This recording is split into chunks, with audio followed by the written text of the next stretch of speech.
and welcome to Popcorn and Perspective. This is the place where we not only enjoy buttery popcorn, yes, emphasis on the butter, but also deep dive into the world of film. I'm your host, Chantal. And hello, I'm Chris, here to make sure your watch list stays respectable. How are we doing today this morning, brother? Well, actually, afternoon for you. Doing good, doing good.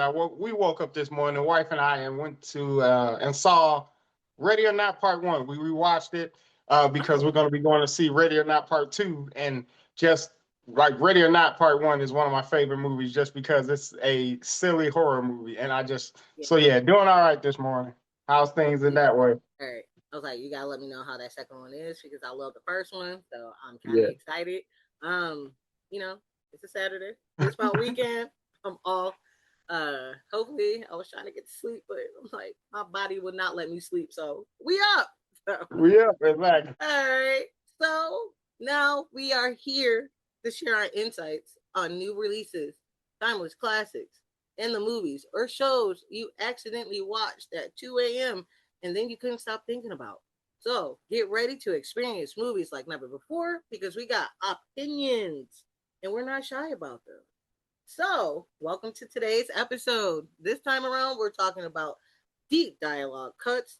Oh, sorry, I said that way off. It's dialogue deep cuts that lives those lines that hit you right in the chest, the ones that make you pause, rewind, stare at the wall, or just live rent free in your mind forever.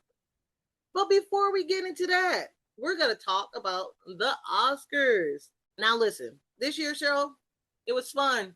It was entertaining. Sometimes it was a little long in some spots, and it's like, okay, we get it. Let's wrap it up. But overall, a good time. And of course, this award season's darling, Sinners. We've been hearing about it all season, so we're gonna get into the surprises, the upsets, and our favorite moments from the night. So, brother, what did you think of the show's Oscars? And most importantly, are you happy with those wins? All right. Excuse me. This year's Oscars was probably one of the more enjoyable ones. It wasn't perfect. It definitely dragged in spots, like you said, Mm-hmm. but it felt alive also. Not overly predictable. It wasn't totally chaotic, but it was just enough of both. And you nailed it. We got to start with Sinners. You can't start anywhere else but with that movie. This movie came in like it was the final boss of the award season. Record breaking 16 nominations, everyone talking about it for months, and it did. It showed up. It did just what we thought it was going to do. Um, Mm-hmm. it wasn't a clean sweep domination the way some people expected. For one, did not expect that, but it walked away with 4 wins, and that is huge. Uh, Mm-hmm. but it did not overtake the whole night, which is a good thing. And one battle after another slid in there and said, "Hey, hey, don't forget about me. I'm still here." And taking Best Picture and a total of 6 awards definitely solidified it as another great movie for this movie season or last movie season, I should say. Michael B. Jordan, Best Actor. I say if you're playing two characters that aren't the same, only thing they got the same is the look, but you're paying two different characters, you deserve Best Actor. There's no ifs, ands, and buts about it. When I heard one of his counterparts in the movie discuss how one of the twins has a dimple and the other one doesn't, and it wasn't done with makeup or CGI. It was just the way Michael B. Jordan held his face, and like that right there. As soon as I heard it, I was like, "Yep, give this man an Oscar. He's playing two separate characters. He's manipulating his Right, face. He's doing all this stuff. He just right. deserves it." He beat out Timothy Chalamet, who had been a lead, who I think had been leading a lot in the season race, if I'm not mistaken. But I think it tightened up late, uh, and a lot of people would call it a nail biter. The actress category, Jessica Buckley winning for Hamnet, that wasn't a shock. But I don't think that was a runaway lock either. But from what I'm hearing from Hamnet, I hear great things, and I hear she did a phenomenal job in that. Um, and that's the kind of win that is not predictable, but when it happens, you go, "Yep, that makes sense." Kind of with the Michael B. Jordan and Timothy Chalamet thing, like it wasn't a 100% lock, but when it happens, people's like, "Yep, okay, I can see it. I definitely understand why this person won and the other one didn't." The overall vibe of the wins what I liked the most, like I said, it wasn't a sweep year. No one movie swept over everything. The love was spread out enough. Clear. There was a clear battle, which I love. I love when like Sinners versus one battle after another one. And the Academy was like, "Look, I love both of y'all, but Best Picture, we're going to go with this one." And that's just how it was. Like I said, Best Picture for one battle after another wasn't a shock. Sinners had all the hype and the momentum, but it just felt like that movie had a little more weight and a little more depth to it. Uh, but if either would have won, I would have been perfectly fine with it. So Sean Penn winning Best Supporting Actor was probably my least favorite. Here's your award win of the night. Um, because I felt like Delroy Lindo should have went ahead and won that one. And then for him to win it and not even be in the building, it was like, what, brother, where you at? You won the highest award. Where you at? So I guess even he didn't think he was gonna win, but like I said, it was a great night. I think Conan O'Brien always does a phenomenal job hosting. And Best Picture went to the deserving person, and I'm extremely happy for everybody that was in Sinners, that had their hands on Sinners, and all the victories that they had.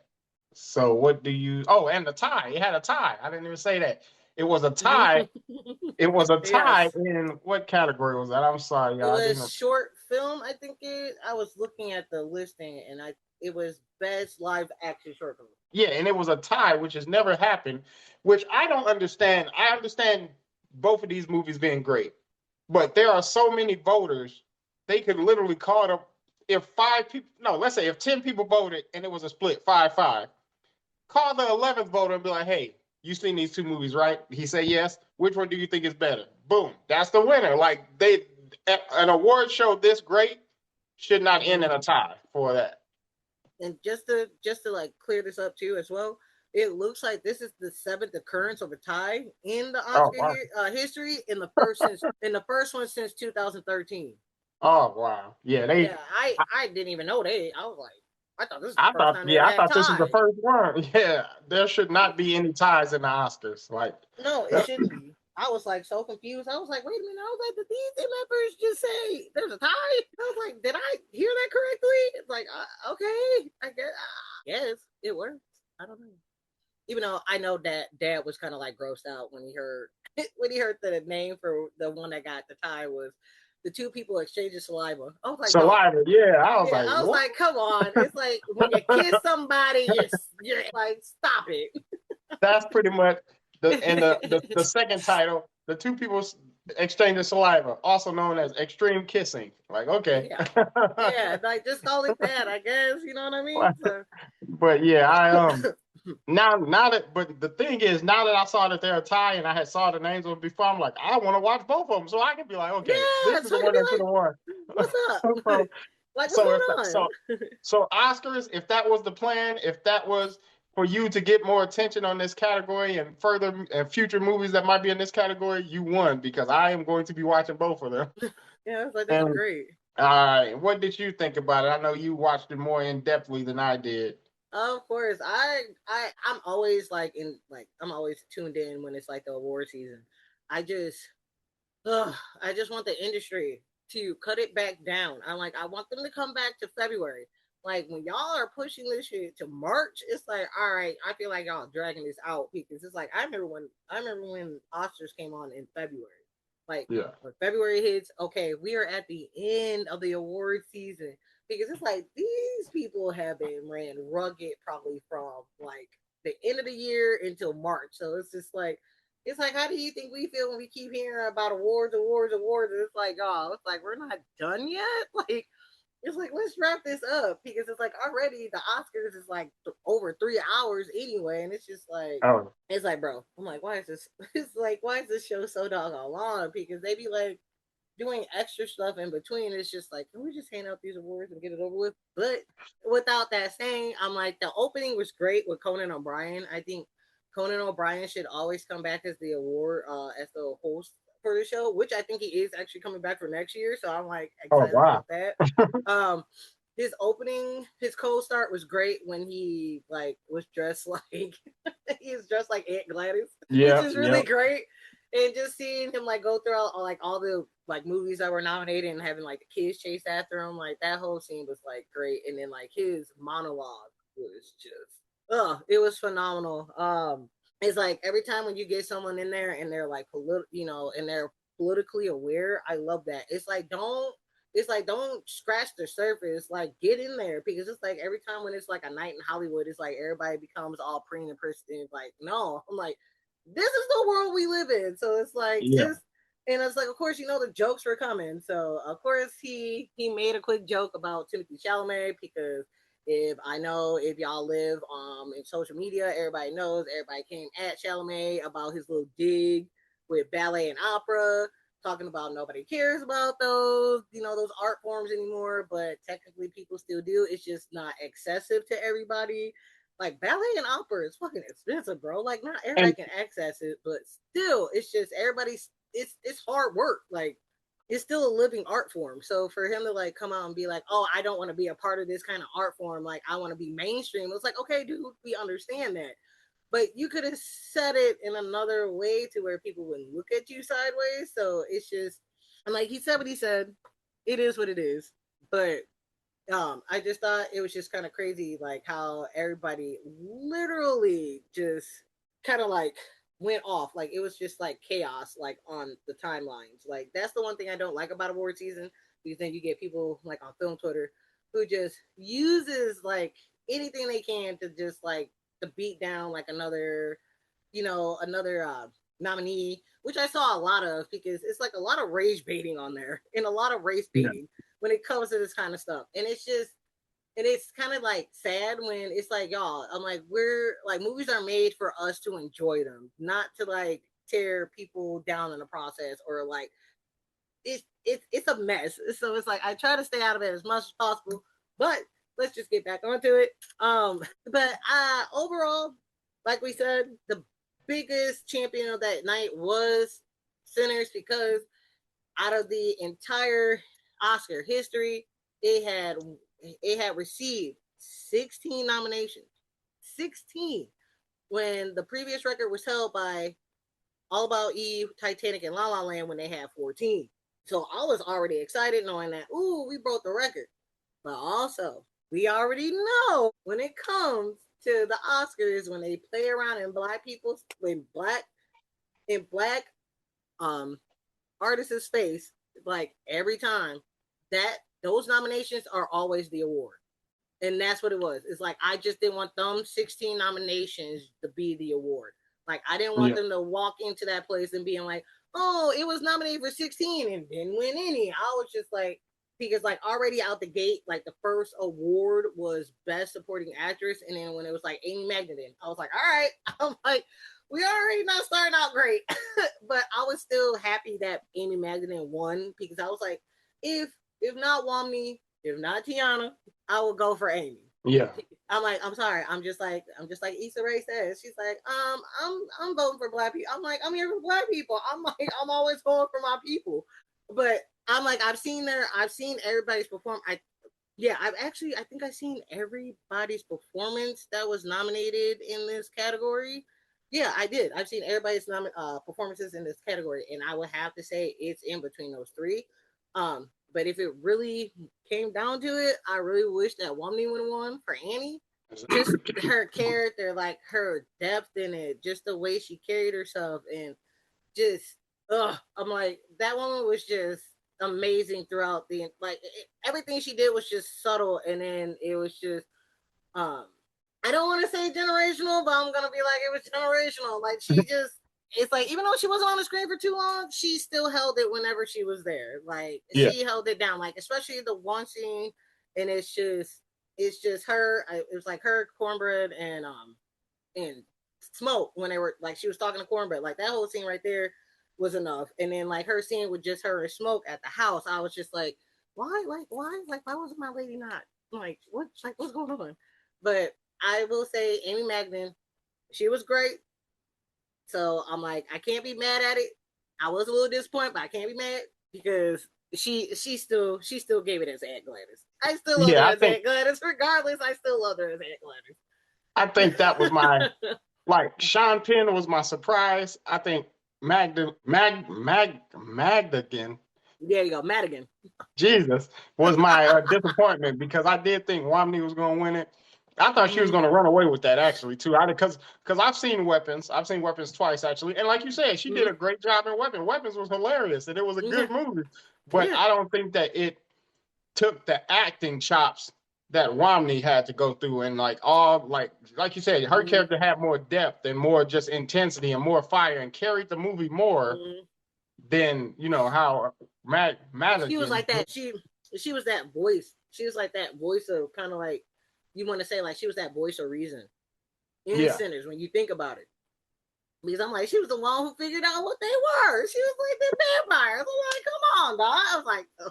But I think my other disappointment, my main disappointment with this show was when Sean Penn got it. Best Yeah. supporting actor. I'm just like, bro. And then on top of that, I'm like, the man wasn't there. And what really blew my mind is like the last 3 award shows. Yeah, the 2 award shows before that, leading up to this, he had won. And I was just like, bro, but why? I'm like, why did he win? He shouldn't have won.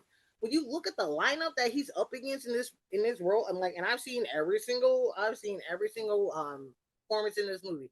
Look, honestly thought it was either going to come down to either Lindo or Elordi. Like, because I really thought like Elordi was gonna wipe it out when he was playing the creature in Frankenstein. Like, I Yeah. literally thought this was his year in a bag, like dead ass. I literally thought, but it's like at least he was nominated and recognized for his.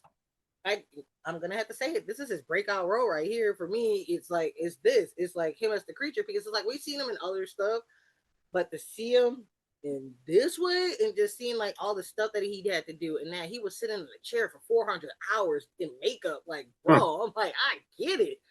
But I really thought that it would have been Lindo because just the trauma, the like the improvisation in the one scene when it was him, Stack, and Sammy in the car when he was In the talking car about when he it was going past that chain gang. Yeah. and he was talking, and then coming to find out that that whole scene was improvised, and then when it's like you just see that scene where it's like when we feel pain, the way we just start singing just to bring ourselves up. So it's just like I was like, I know how that is. Like I've seen it too. Like it's like so it's like just the stuff, just to watch this man like seeing him like as someone like you knew, like someone you grew up with, like someone with so much wisdom, so much soul, and just so much pain, and it's just to see him to be like discarded for a man who plays a racist. It's like, are you kidding me? I'm like, this is y'all choice. And then on top of that, this is not Sean Penn's first. This is not his second. This is his third damn win. And I'm like, bro, this gotta stop. I'm like, Because this got to stop. I don't think his performance was that groundbreaking. Like, and It okay, I understand you don't have to be you don't have to have a groundbreaking, change the world performance, but you have to be the best of the category. And he just wasn't. Like, he did it. he He did a wasn't. good job, and Yeah. his role didn't call for him to be, groundbreaking, overly powerful, overly, amazing. It just called for him to be okay. Come out here and be okay at your job. Right. Delroy had to be amazing at his job, and he was.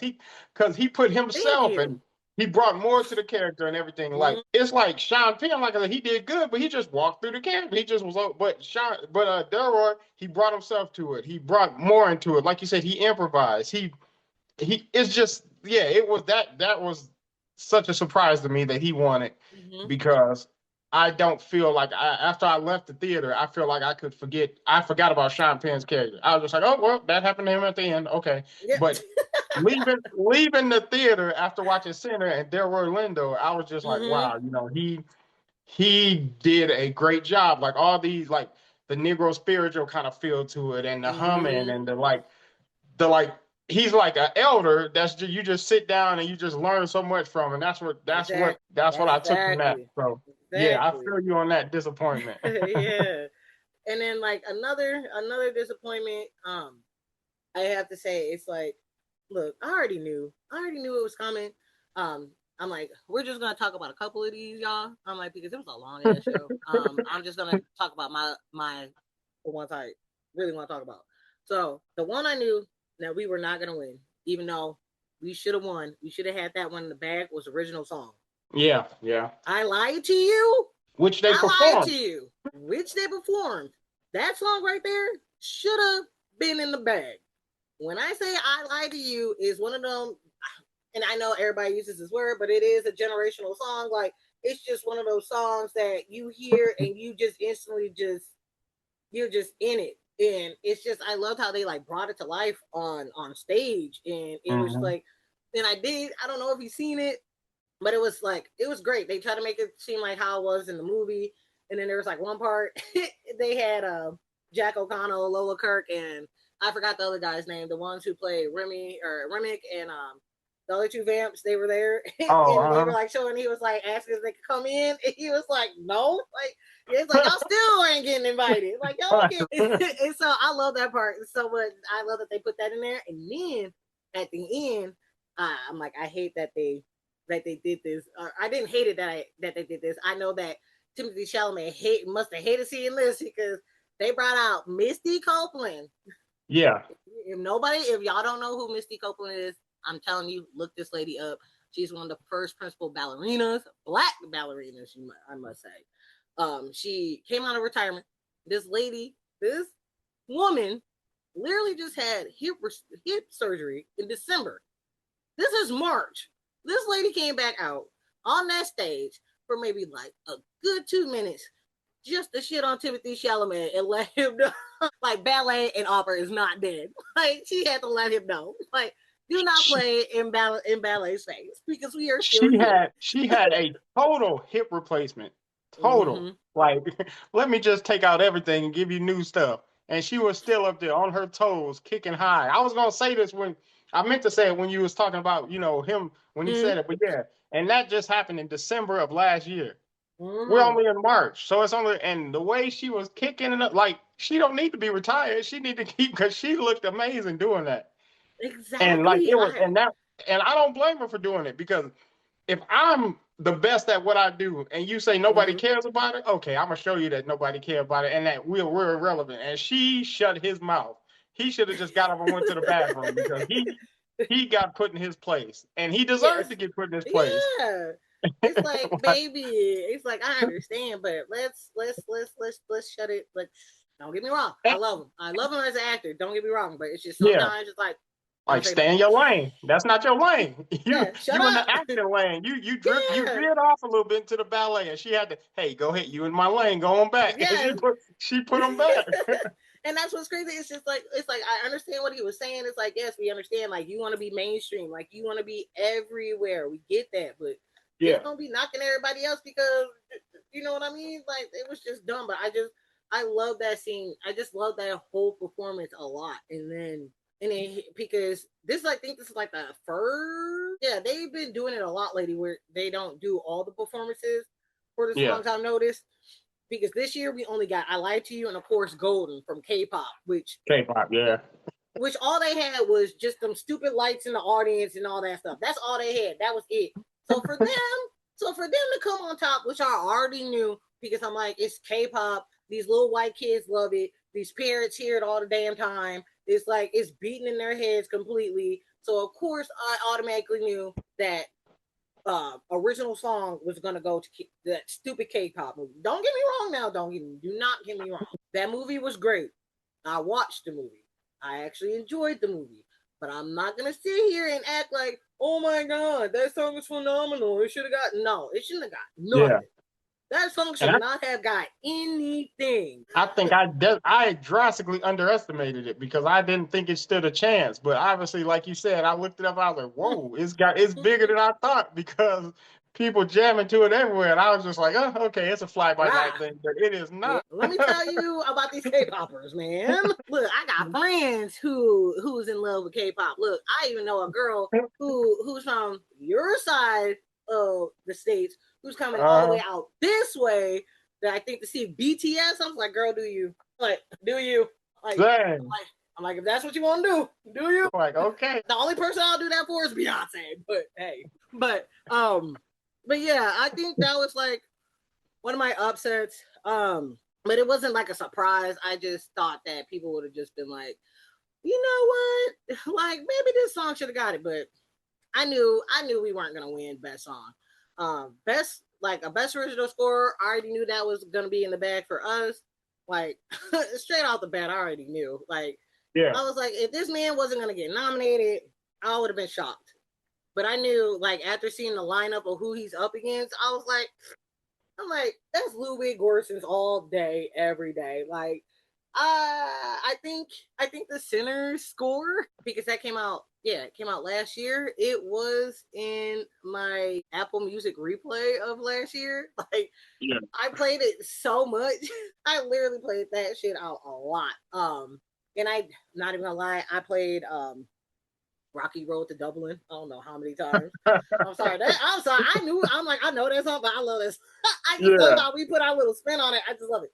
But yeah, I knew Ludwig was gonna win, and this is like his third nomination, and this man's not even 41 Yeah. yet. Like his Yeah. third He win. is I'm great. sorry, not nomination. His third win. I'm Win. sorry. Yeah. Like I was like, and this is his second win with Ryan Coogler. I was just like, but he got to win with Ryan Coogler this time. I fucking love it. I love it because they've been friends for so long and they worked together for so long, and so for them to like finally win together for me, I was just like, I was like, so but If I'm Ryan Coogler, I go nowhere else when it comes to score. I'm making yeah, it pay because out every time. I think every movie, yeah, every movie because Ryan Coogler's only done 5 movies, Yeah. and he's done every single score. And so Oh, I'm just okay. like, they like the Mike, and they're like the Jordan and Pippen. Like, it's like movies and score. It's like, come on. Yeah, Um, you got to keep that. Yeah, he can't go it's nowhere like else. keep them together forever. But I think I think I have to disagree with you on the best picture though, because I just was not seeing it for one battle after another. I really thought it was gonna be Sinners because Sinners is always guaranteed to go to the my top movie of last year. Like, yeah, I'm like one battle after another is number two, and it will stay at number two because I just feel like I'm like, yeah, it had a story. It definitely told a story. It was an adapted screenplay actually because this is based off of a book, so it's not Look, really yeah, original. So um it's just disappointing when you have a director who makes a story that is political and he don't have no political views. It's like, okay, so you make a movie that's political, but then when someone asks you something political about it, you're just like, oh, let's not talk about that. We're here to celebrate, right? Like, dog, no. I'm like, if your movie's being celebrated because it's political, you need to be political. Like, don't be making a movie and just being like, oh, I'm like, I just made this movie because it felt right because it was whatever reason. yeah, So that was the one thing that really pissed me off. It's like you making a political aware movie and you're not political. You just want to brush off what's going on in the world. It's like you don't care what's going on. It's like you're just happy that you got this win because you felt like you deserved it. Because mind you, this is his first wins. He's never won before, and I'm real surprised because I'm like, it's Paul Thomas Anderson. I thought this yeah, man would at least won something at least once. But no, this is his first time. And for it to be one battle after another, I'm just like, whatever. That's why I was still mad when he beat out Ryan Coogler for best directing. For what? yeah. I didn't think that. I didn't think. I'm like, why is I he didn't beating think. him out? I didn't think that was gonna happen. I thought Kugler would have won that one, and I thought Mm-hmm. he would have won for one battle after another for best picture. But like I said, I don't understand the dynamics really of how they go into picking best director. But from the little bit that I do know of it, I think Kugler should have took that one because just I Exactly. don't know the parameters I just, that they have deeper parameters than what I would than the little bit I know. But yeah, I think like mm-hmm. you said, best director should have went to Kugler. And then of course I do love because I like you said before, I already knew that Ryan Coogler was gonna win that one for original screenplay. Like Oh straight yeah, out the that was a box. must. Like I knew he was gonna get that because I'm like that for someone to just have that story like sitting inside of them and knowing and then just being able to bring it to life is just phenomenal. It's like I would love it's like I feel like I do have like that kind of like creativity and stuff like that. I just feel like I'm like, I don't know. It's just I just don't know. It's like, but when I see somebody who does it and then they do it and then they win, it's just like, okay, maybe I do have something inside of me. I'm like, yeah, maybe like older. I'm like, I don't care. I'm like, life still goes. And it's like, and I can still do whatever I want, and he makes me feel like I can do. Yeah, I feel you on that because as you know, we're both writers. We both know that. Right. And like I literally the other day I sat down and I told my wife, I was like, hey, what do you think about this? Boom, and I just ran down a plot line of a story, and she was like, damn, you should write that. I was like, and just like, like damn, that was good. You should put that in. Yeah. No, Like I guess like. like, Because I was like, you can, all right, I gotta get ready for work tomorrow. it's like literally you just be sitting there and you'd be like, damn, that is good. And then I'd be, because I do it all the time. Like I remember I was doing this a lot. Like I'll be out somewhere and I'll be like thinking of something. I'm like, oh my God. I'm like, that's good. I'm like, that's a good ass idea. And it's like I get in front of my computer and I'm just like, what are words? Like when SpongeBob had to write that thing and he just put the on there for 3 days. yeah, that's exactly it. It's like, what you get? I got the. That's exactly. all I got. I got a blockbuster coming. Look, and I even bought that book, How to Write Movies for Dummies. Yes. Because I told you about that book. Yeah, I bought that, and like, yeah, because I knew like I be knowing what I want, but I don't know how to word it, and I know how to word it, but I don't know how to the structure of it, and so I got that, and this I read it, and it's still like like I gotta get out of that. I gotta get out of that. Get out of that, man. It's so bad because she just be like, he'd be like, yeah, and then he'd be like. Or I watch a movie and it'll be a terrible movie, but it got made, so I can't. And I be like, I could have wrote that. I could have done that. Like, it's that kind of. Like, but that's it. That noise creep up. It tap me on your shoulder. But yeah. No, I'm gonna be doing that now. Okay, y'all. Sorry. We went off topic. We totally went off. But all right. All right. Also, I will have to say just a few more. Sorry, because we haven't even got there yet. I was real shook. My main surprise was when I saw that F1 was like nominated for like Best Picture. I was real confused. You didn't like that? I was like, I liked it, but it wasn't Best Picture worthy. Like, why is this in here? Like, why is that in there? I saw that and I looked at it as we need to fill a spot. Like we need to put something in the spot. And like F1, like you said, it was good because it was like it caught me off guard and I was just locked onto it. Like I didn't think I would enjoy a racing movie since Days of Thunder. But this one, it was like boom, boom. I was like, yep, okay. And when I saw it was on there, I was like, okay, they probably just need to fill a spot. And it is enough people that liked it that would garner it being in there, but not really being, being a strong contender. But you know. Yeah, out of that entire list, I was just like, F1? I'm like, really? Because it's 10, and it was crazy when they announced the 10, I had already seen 6. So it was like, I was like, oh, that's perfect. But I seen all of them and I was just like, I'm like, why is that in there? Like you said, it's like, we need a filler. It's like, we need to fill this in. But even though I was like, I wasn't surprised that it won sound, like, yeah, perfect. Just give it sound because the sound on that was great. Yeah, it was crazy. That was real crazy, especially because at the our house here we got the surround sound. Surround sound, yeah. Wow. Because I was trying to figure out. I was like, why didn't we go to the movies to go see that? Because I don't even know why. I was just like, Yeah, see, that's the universal right there. Like, I'll watch it when I'm gonna go to the movie and see it. That's the universal. That's like the war cry of it's not going to. It's like, I'm not gonna go. But I will say I did get my my 2 top wins for best actor and actress. I'm gonna start with actress. Best actress, Jessie Buckley. She cleaned up shop this entire award season. I'm truly not surprised that she won. Because I did see the nominees performances, except for Kate Hudson. I'm still trying to figure out how the fuck she got in there. I'm still trying to figure that out because I thought like Chase Infinity from One Battle After Another would have been in there because she was the lead in One Battle After Another, but she didn't get it. They gave it to Kate Hudson, and mom was just like nepotism. I was like, yeah, because her mom is not Kate. Her mom is Goldie Hawn, and her stepdad is what's that man's name? Kurt Russell. So it's like, so I understand why, but still, it's just like, I'm like, I never had a desire of seeing this movie, especially when they were like promoting it, because it's about a Neil Diamond like tribute band or whatever, and it's just like, dog, who cares? It's like, and so it's like, why was she nominated? So once again, I Yeah. feel like that was another filler. It's like, we're just gonna throw her in here, and it's like, so y'all looked at her and then looked past Chase Affinity and thought Kate should be in there. Like, and what's so crazy is that the people who are nominating these people are their peers. So it's just like, Yeah. it's like, okay, so y'all, I feel like y'all just doing this because y'all felt like she should have been nominated for something. It's like, for what? That's So, another thing. I think, and this is the off topic. It's on topic, but off topic. Like I think they right. need to change the voting or who votes. Yeah. Because if I'm friends with X, Y, and Z and they're in the movie and I'm Mm-hmm. voting, I'm gonna put them in the movie. Right.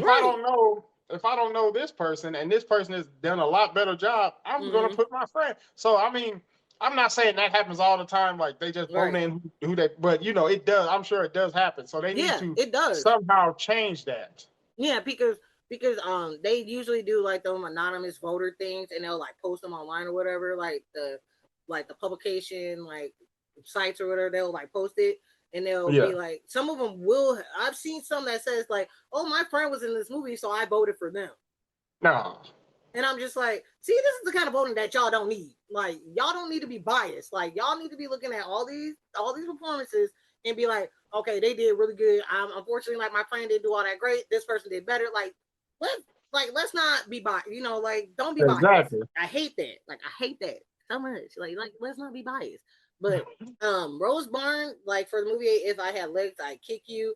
It was great because it was just like, because she plays a mom, like she's like a mom who is just like just going through day to day being a single mom at that and just Yeah. stressing. So it's just like just seeing like a mom just being beat down to the point to where she's like, if I had legs, I'd kick you. Like the movie was hella trippy, but I'll give her performance. Her performance was, it was great, but it wasn't like Jessie Buckley, like Renette raised by. I'm like, I know I'm probably butchering her name, from Sentimental Value. She was great because she played a daughter who had, who has like who has daddy issues.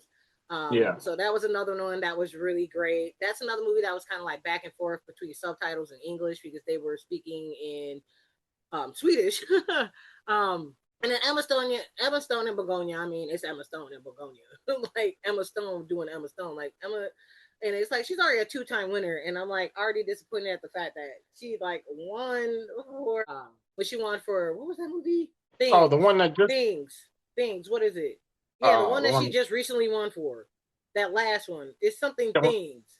the one that the one that I really like too. What is that With movie that she just won? It's something things, and I cannot for the life of me think of the name. Poor Things. Thank you. Thank you. That movie. I was like, what the heck is that movie called? Because I'm like, I said, dumb movie that she just won for, Poor Things. Yeah, because I really wanted my girl Lily Gladstone to win, but we won't talk about Yeah. that. Yeah. But Yeah. I knew she wasn't gonna win that either. But Jessie Buckley just won throughout this whole entire award season. If y'all have not seen Hamnet, bring tissues. That's all I gotta say. Just bring tissues. Um, it's very good. It's very sad. It's just I don't want to give anything away if no one's seen it. Just just give it a chance. That's all I gotta say. It's just give it a chance. And if you don't know what Hamnet means Hamnet Shakespeare. She had a child with William Shakespeare, and they named their son, well, one of the twins, Hamnet.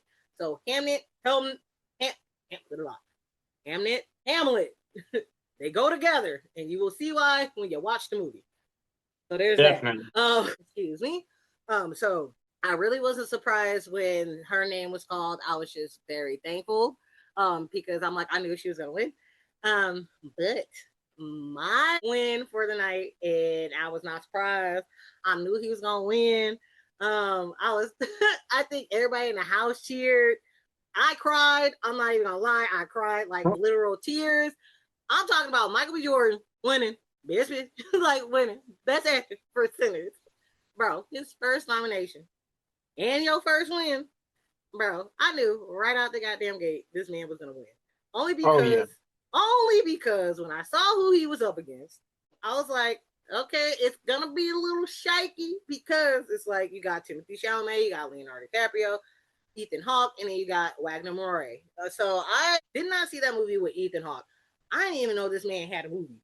I was like, what the hell is this? When they had did the nominations and they were like Ethan Hawke, I was like, what? I was like, what's my guy in? I was like, what he in? Because I love Ethan Hawke. Don't get me wrong, I love Ethan Hawke. I think Ethan Hawke is like a phenomenal actor. I just was a little surprised when they say his name because I was like, what is this? I think even Dad was surprised when they called his name. He was like, "Now they just throwing stuff in there." But that night was pretty great because like this race right here for Best Actor has been a crazy one because everybody was just automatically just rooting for Timothy.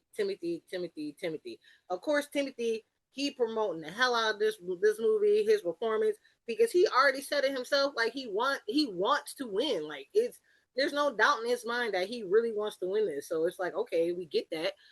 But also, you decided that like some of the stuff that he was doing for me was like a little performative on like on his press tour.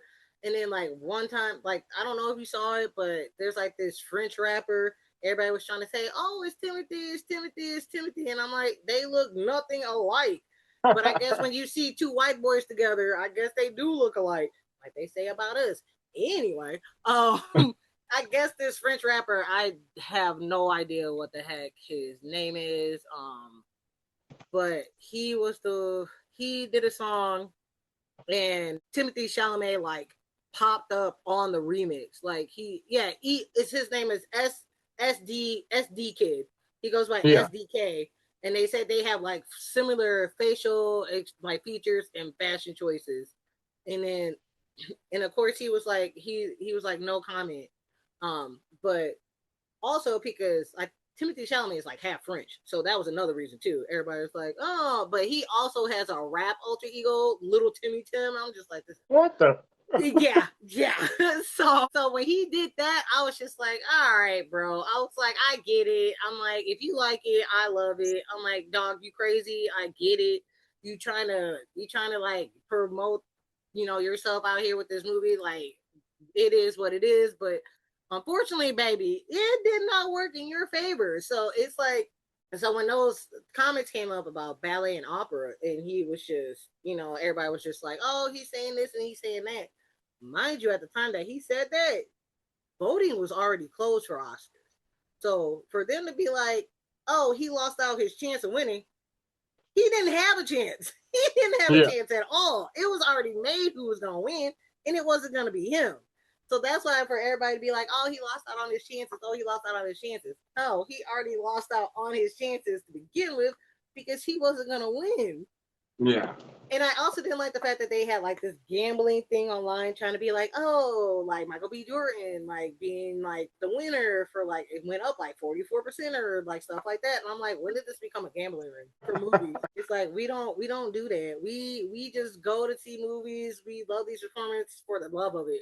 Like, it's like we do this for the love of the game. Like we don't care about all that. Like we just love going to the movies because we love to just step out of reality for a little bit. Like these So people love movies. Let's add another addiction. Let's go ahead and add. yeah. Let's get some good. Like no, I feel Yeah, you no, on we're that. not doing that because I thought it was crazy because the guy that was in Marty Supreme, he like betted like $1,000 on Timothy Chalamet to win. Even though this man is like a millionaire, it's like it's not gonna hurt his pocket, but still, it's just like you're dumb. Exactly. You just lost. So just to hear his name being called, I don't know. It was just like a good feeling. And mind you, I don't know this man from a brown bag. Like I don't know this man from a paper bag. I'm like, I was like, look, I've been a fan ever since Hardball, like ever since The Wire.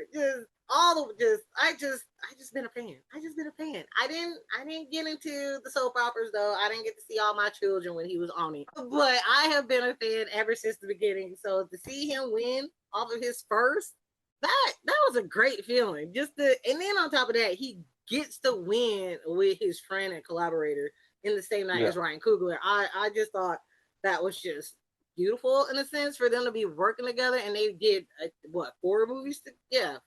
Four movies together.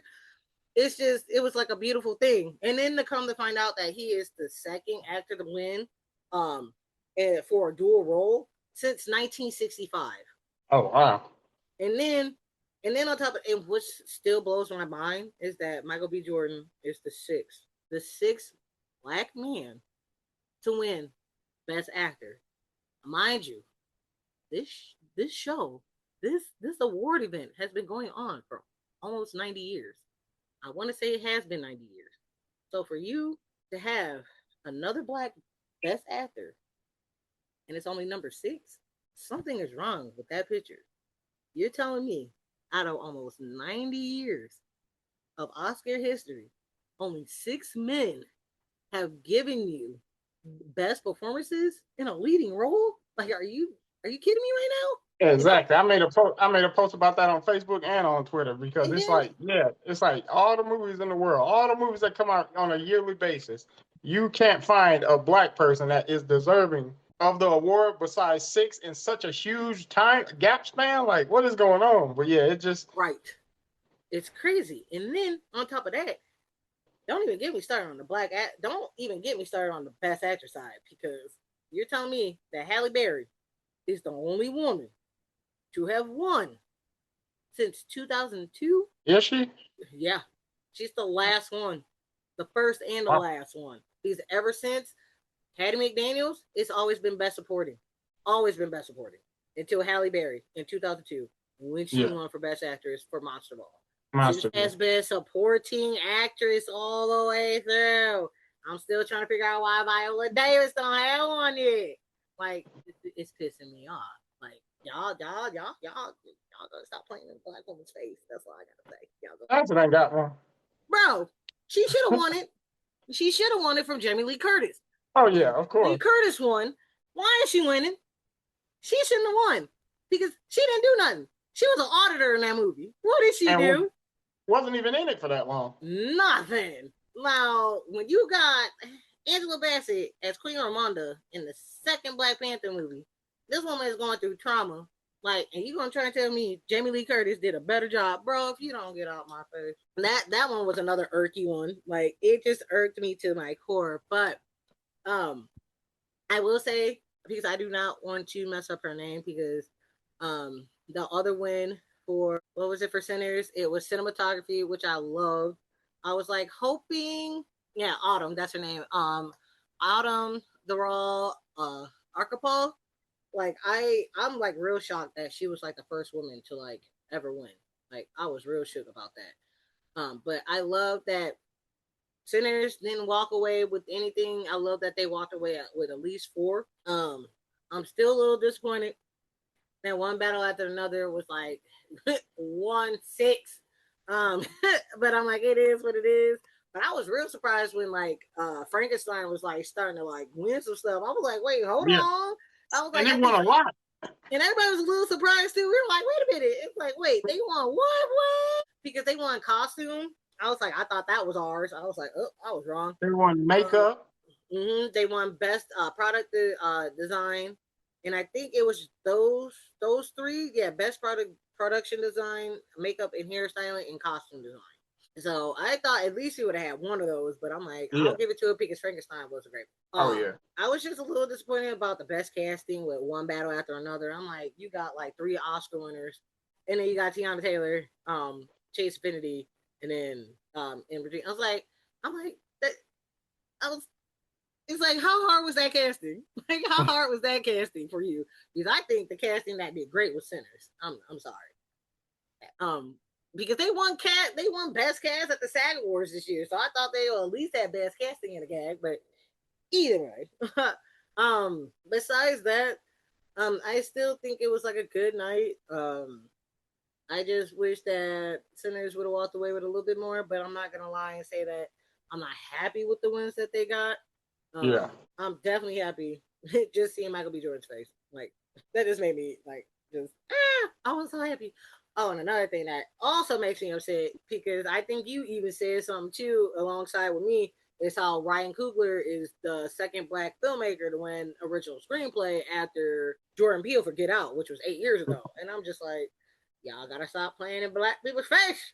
Overlooking stuff. I'm like, and overlooking just not black people, but you know, Hispanics, Latinos, like Asians, Koreans, like that. Just just stop just seeing like white people as y'all like the majority because they're not. Like you gotta realize like they're not in media anymore. Like there's people out there just who can act their asses off, and it's like give them a chance because I'm tired of seeing the same names in these lists sometimes. Yeah. Like let's switch it up. But either way, I pretty much I guess that's all I got for the Oscars. I am kind of excited just to see what's gonna happen with this new year. Hopefully they can bring it like last year because I'm like last year was better than the year before. So And I have to say, up until this point, the movie releases for this year have not lived up, not even a little bit, to what happened at the beginning of last year, or just have not shown me that it's going to be a great year for movies because I don't feel like any movie has had me rushing to go to the theaters. Now, the movie today I'm gonna go see, like I said, Jesus Christ, Ready or Not Part Two. That's got me going. Send Help. Of course, Dune, Spider Man, Marvel.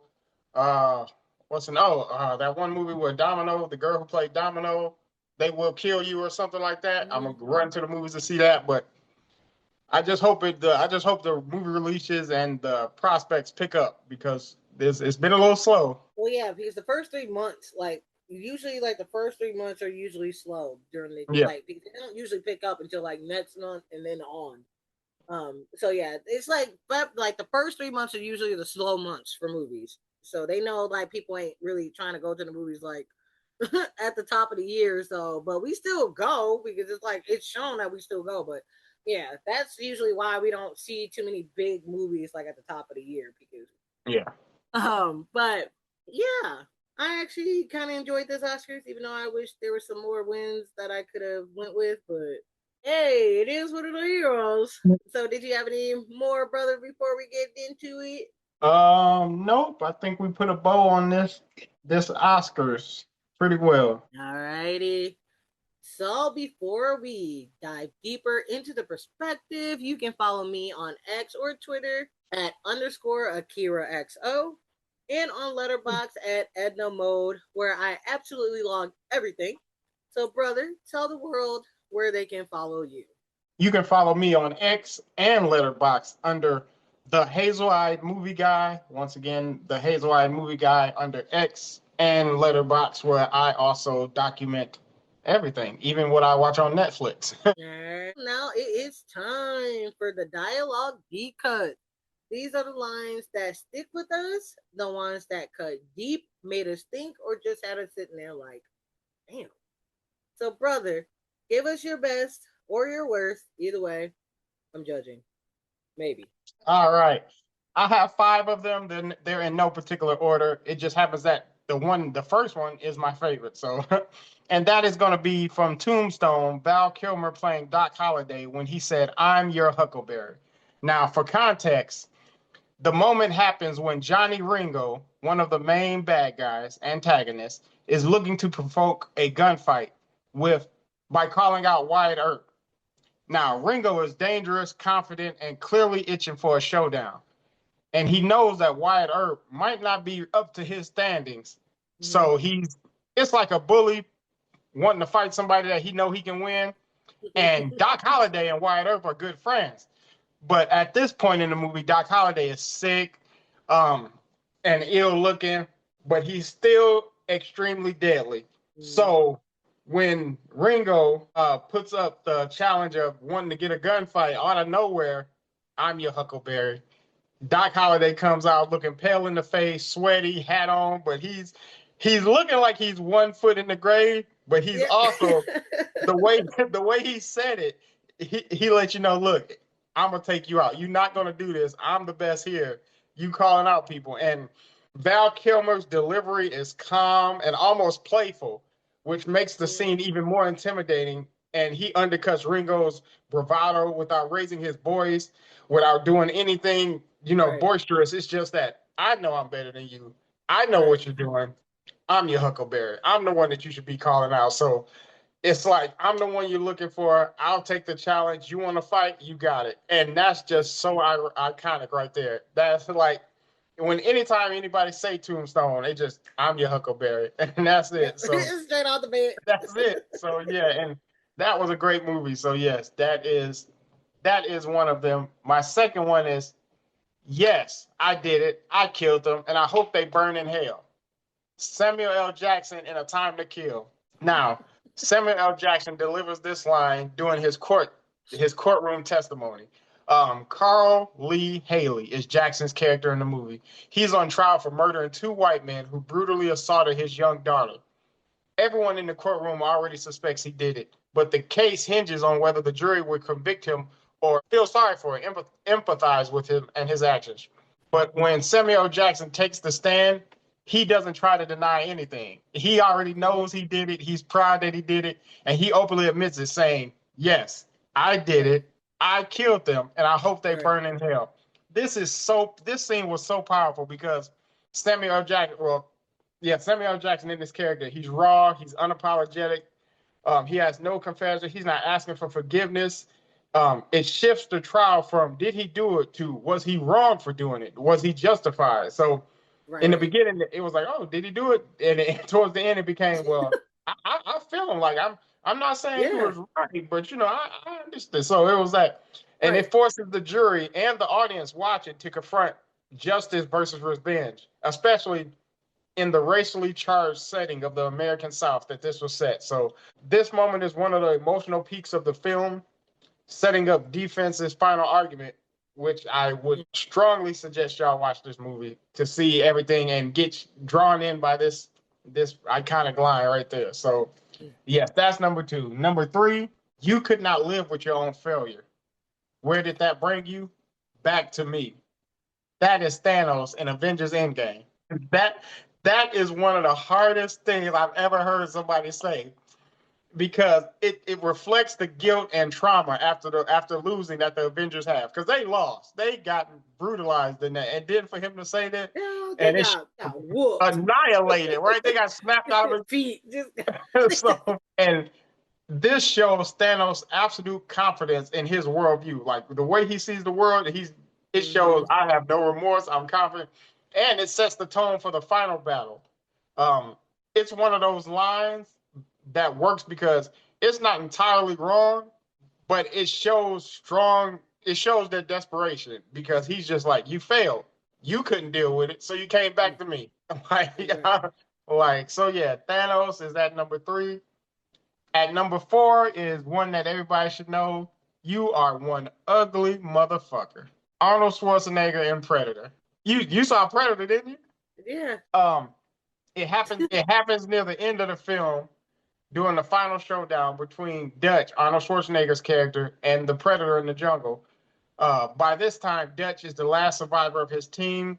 He's figured out that he's figured out how the alien works, and he set up a whole bunch of traps. And Dutch manages to injure and unmask the Predator. And when the creature removes his helmet, he reveals his face. Dutch sees how bizarre and monstrous it is, and he just look, you ugly, bro. Like you one ugly, and it's a classic one-liner right before the final kill. It punctuates the big reveal of the Predator's face because up until this time, it's been covered. You had no idea what was going on under there, and it's gritty. It shows that Dutch is still like, look, you've killed all my people. You've put me through all this. We fought to the death. We fought so hard with each other. And you did all this stuff to me, and I'm not scared of you. Like, I'm not scared of you. So that is number four, Arnold Schwarzenegger in Predator. And number five is one that traumatized me for life when I was a child. And it is Long Live the King. That's it. Long live the king. When Scar, the Lion King, Scar and the Lion King. Look, that was what I was thinking. I didn't like when Scar says "Long live the king" to Mufasa in the Lion King. It's chilling because he twists a loyal phrase into a death sentence. Like "Long live the king" is supposed to be like, "May you live and reign forever. May you have prosperity. May you be a great king." But "Long live the king." As you throw me off a cliff, and he whispers it right before, like it's a greater betrayal because it's not loud. He didn't yell it out, and nobody else heard it. It was just like, I'm doing this to you. I'm betraying you. And like at the moment of his death, that's when he realizes my own brother is doing this. So there's no speech, no hesitation, just those 6 words and betrayal is what makes it one of the coldest villain moments ever, and like traumatized. So yeah, those are mine. Those are my five, and there's so many more that can be Yeah. done. So this is a segment like dialogue deep cuts is a segment that can keep going, but like Mm-hmm. I just had to give out five, or we'd be here all day. I love it. Sorry, y'all. Let's see. So I guess it's my turn. It's my turn. All right. All right. So I guess it's my turn since my brother just did all that, and I'm just like, I don't know. I'm like, I don't know. I'm like, Orion's gonna be great. I'm like, I don't know. But all right. So my first one, of course, is I don't even know why I thought about this, but it just kept like hitting me in the head. But I think it's because I love this movie to death. But excuse me. I would have to say my first one is, of course, I think everybody should know this one. Brother, I know you're gonna know this one. It is I hope I'm saying this right. And I hope I don't mess nothing up because I'm the one who always be like, no, is this how you say it? But anyway, it's get away from her, you bitch. It's the come on, it's the way I said it. You should know it. You said die. Say it again. Oh my god. I said get away from her, you bitch. Oh, I thought you said die. That's aliens, ain't it? Oh yes, thank you. Okay, yeah. Thank Because you. at first I thought you Get said away. away. But yes, this is definitely one of my favorite lines because it's Sigourney Weaver as Ripley. She's going at the alien queen while she's protecting the child mute. So of course it's like that maternal protection where it's like her maternal instincts just kicked in and she's like, okay, it's like, so you coming after my child, I'm gonna come after you. So it's literally showing you that a mother's instinct is that they will do anything to save their child. So that's why I love that scene so much. Um, Even though it's a sci-fi film, you still get that kind of theme of the maternal protection, the instinct of like I will do anything and everything just to keep my child safe.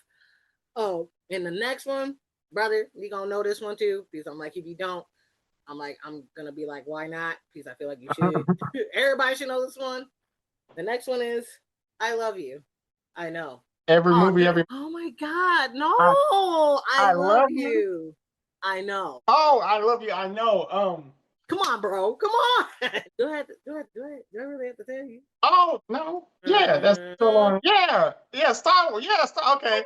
Star Wars. Because I just like all I heard was "I love you," and I didn't even pay attention to the "I know" part. That's why I was like every movie ever made because I thought it was just "I love you." I was like Oh my God. every movie Yeah, ever I made. know. Yeah, because in the movie, she, right before he gets frozen in the carbonite, Yeah, yeah.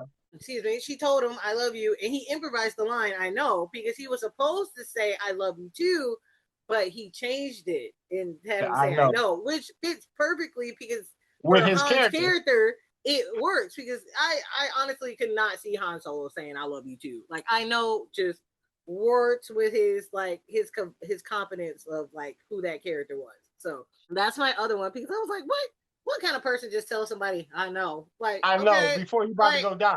Before you, you say I love you too? I'm like, hello? like So I know that it's you not love me, like I'm just going to check the mail. I'm about to go. You right? about to go I'm about to die. die I'm here. like, I was like, what?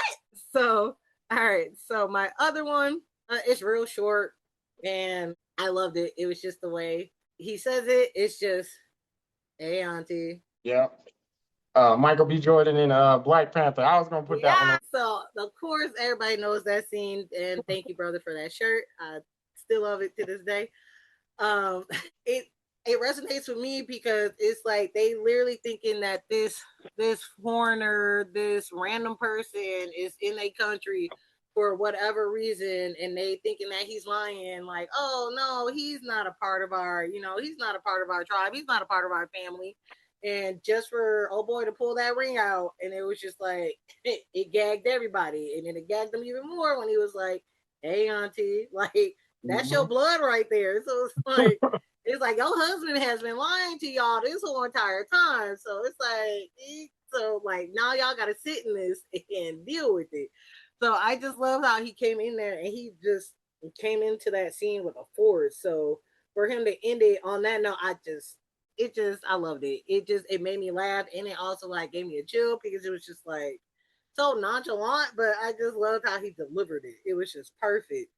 Um, and then of course my other one, I don't. I think I feel like you should know this, but I don't know. But the other one is because I got two more. So the second and last one is I did my waiting, 12 years of it in Azkaban. Oh, Harry Potter's uncle, Yes, Black. Sirius Black Yeah, from the Prisoners of Harry Potter or Prisoners of Azkaban. I yeah. I'm just not love gonna give. that. I can't give you the second title. I just know Harry Yes, Potter and Black. yes, Sirius Black. I love that scene so much because it's just him. He's like letting them, like he's trying to get them to understand, like because he was wrongfully accused of being framed by Peter Pettigrew. So of course this man is livid. He's angry. He's like pissed off because it's like you had me in this room or you had me locked away for so many years for something that I never did. And he's like, and I'm ready to show who is actually behind it. And of course you got Gary. Oh my god. Oh my god. Oh my god. Oh my god. I just went blank. What is my man's name? Gary. Gary. Gary. Oh my god, what's the guy's name? Gary. Gary. Gary. Oh my god. Gary Oldman. There we go. He's also getting ready to say Coleman, and I knew that was not his name.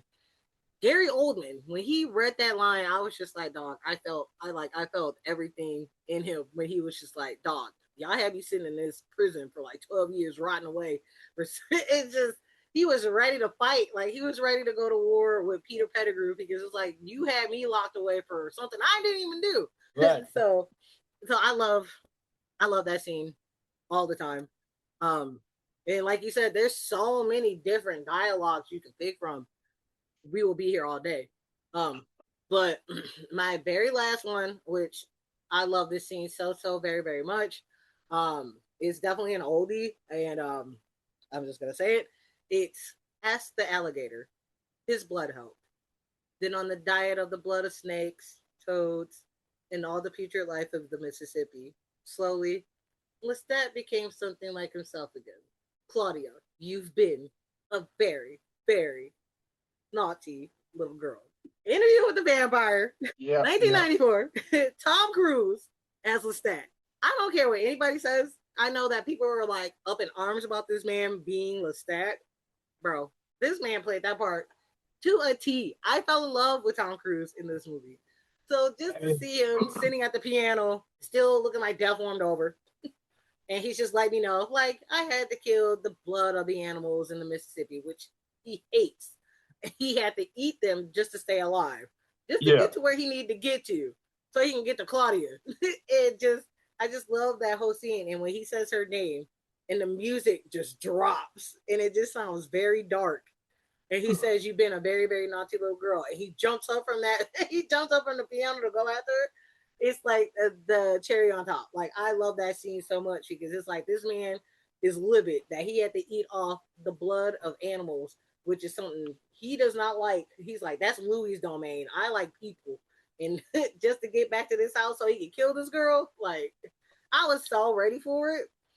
So those are my dialogue deep cuts.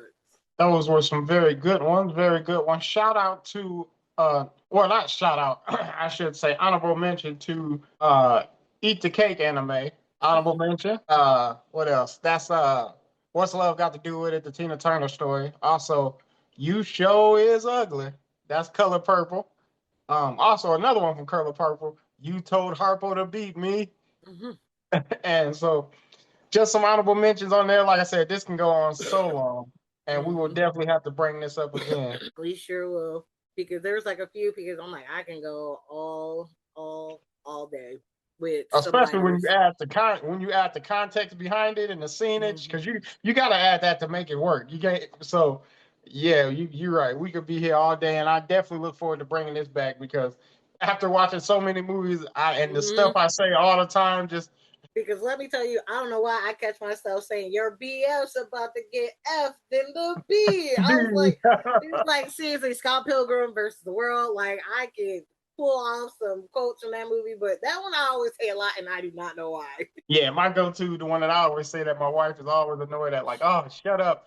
Better out than in, I always say. From Shrek, boy, I spit that out so much. And I just love, and like the one where it's like from Scott Pilgrim, it's like you're incorrigible. It's like I don't know the meaning of the word, and then on the side, he really doesn't. That's a good one right there. Exactly, like the whole, like just that whole movie by itself, I can just go like on and on and on. It's it's just one of those, and like the same with like Shaun of the Dead. Oh yeah. Like Sean Harlow. You got red on you. That's another one. See, so it's like y'all, we can go on and on and on and on and on. So, all right. So that is another episode of Popcorn and Perspective, y'all. Thank you so much for hanging out with us, laughing with us, and letting us be a little dramatic about movies. So, if you got any questions, topic ideas, or if you want to be a guest on the show, don't be shy. Email us at chantel@hotmail.com or the Hazeled Eye Movie Guy at yahoo.com. And you can hit us up on our Twitter at pop, and that's the letter N, perspective. So, brother. And our next episode, we'll be sitting back, relaxing, and talking about an upcoming movie that we will be reviewing. We have not put the main idea out there yet as to what movie, but we will be diving back into the world of movie reviews. We will. I was like, we are like a little slow, y'all. Look, it's not like we working as we go, okay? I promise you. It's like we got it. We know what we're doing. We got you, y'all, okay? So like he said, our next episode, it will be on a movie release from April. So be on the lookout. So as we always say here at Popcorn and Perspective, watch the movies, love the movies, and always keep them with you. Catch y'all next time. Bye, y'all.